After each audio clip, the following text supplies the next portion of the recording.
Gram panchayat रारो से RJD के अध्यक्ष ओम प्रकाश यादव जी की ओर से 1000 रुपए का पुरस्कार है। हाँ जी। भगवान से प्रार्थना बाकी आप दिन दुगना रात चौगुना तरक्की करते रहे। आओ जाओ भैया, तनी भोजपुरी के भाव में आओ जाओ। हाँ कुछ होके के चाहिए ना। हाँ जी। कहे के बाद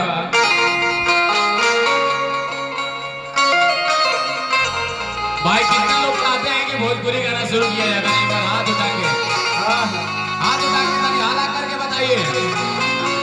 हाला करके भोजपुरी होना चाहिए क्या नहीं होना चाहिए? बाकी शुरू करें। होना चाहिए कि नहीं होना चाहिए? एकदम होना चाहिए। वाह क्या बात है। तो भाई ओके के चाहिए तो होना जरूरी भी है। हाँ हाँ। कहेगा भाई कैसे? इन गाना खातिर कहल चाहो हाँ कि नैन छुरी से कटारी हो गई,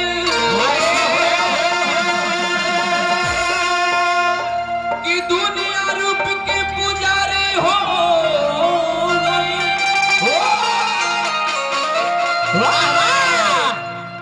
कि जब पे हुआ के नजरिया में बस जाला, अरे जिया जिया जिया। तब बुझी है कि प्रेम के बीमारी हो गई।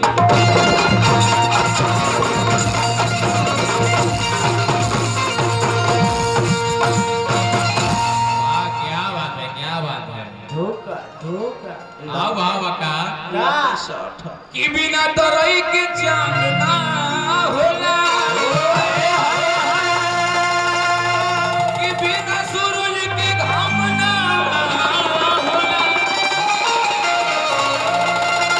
होला, कि प्रेम भोल के तनो पुरान होई जाए, बाकी प्रेम कबहू पुरान ना होए।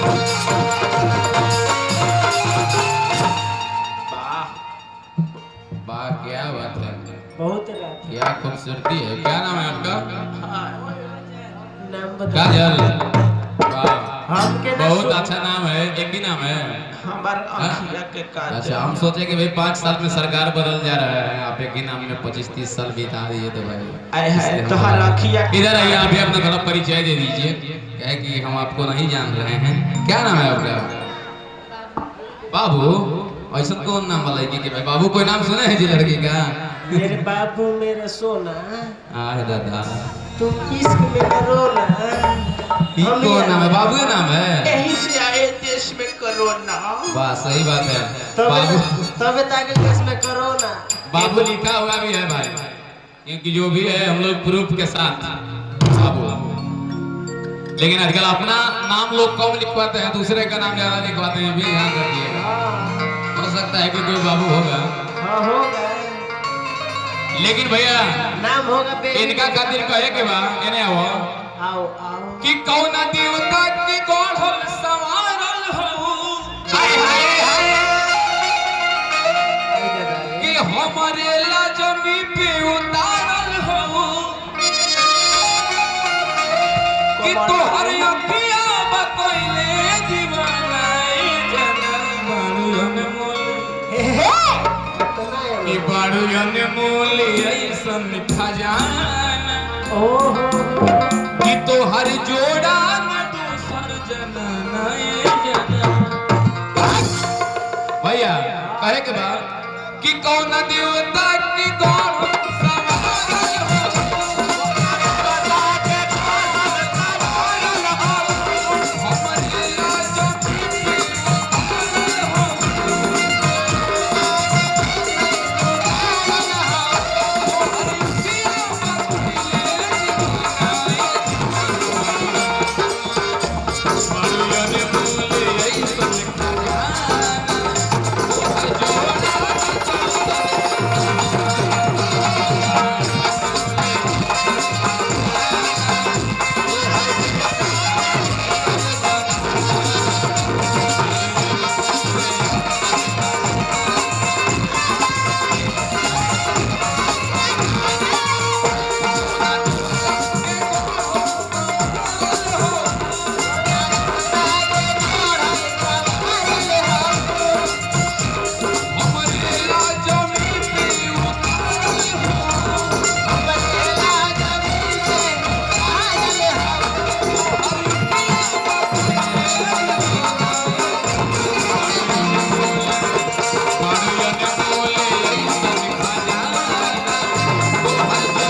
के लिए बोल रहे हैं, अभी आप लोग के लिए बोल रहे हैं, फिर इन लोग के लिए बोलेंगे।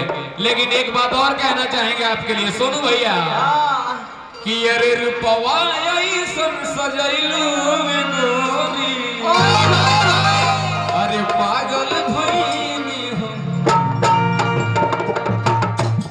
कि हम होश में नहीं खी गोरी, अरे खाके कहीं कसम एकदम एकदम कि अरे रूपवा ऐसन अरे सजैलू गोरी, पागल भइनी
के पंचायत से रेखा सिंह बीडीसी प्रत्याशी पति अजय सिंह के द्वारा सहयोग में शादी एवं श्रद्धा कार्यक्रम में टेंट का संपूर्ण सामग्री निःशुल्क दिया जाता है और हमको 200 रुपया दिया जाता है। ठीक है, कहेगा लड़का कहता का नहीं कहे के बाद कि अरे पौआ के पायल से भइल दिल घायल, अरे चम चम चमके लगी दिया कि अरे लुट ले बारू तू चैना करार हो, उड़ गई अखिया से नींद।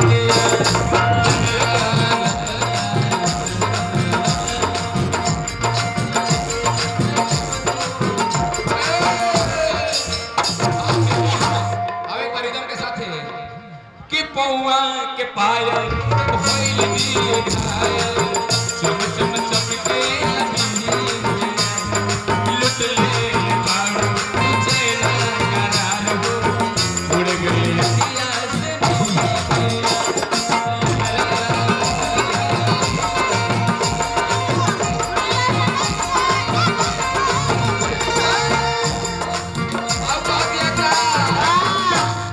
कि बहिया में हम के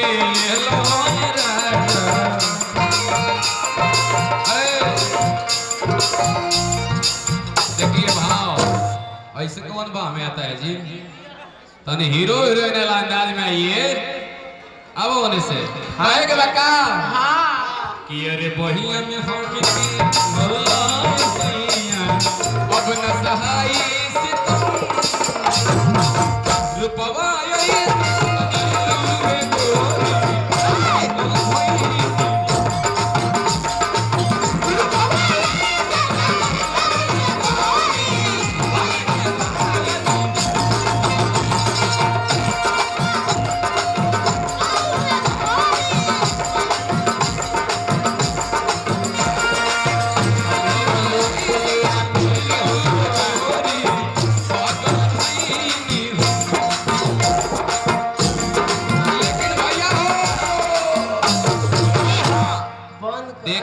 कुछ मिलत नहीं थे, हाँ। इसलिए एक शब्द हम कहना चाहेंगे हाँ। कि अरे भीगी हुई है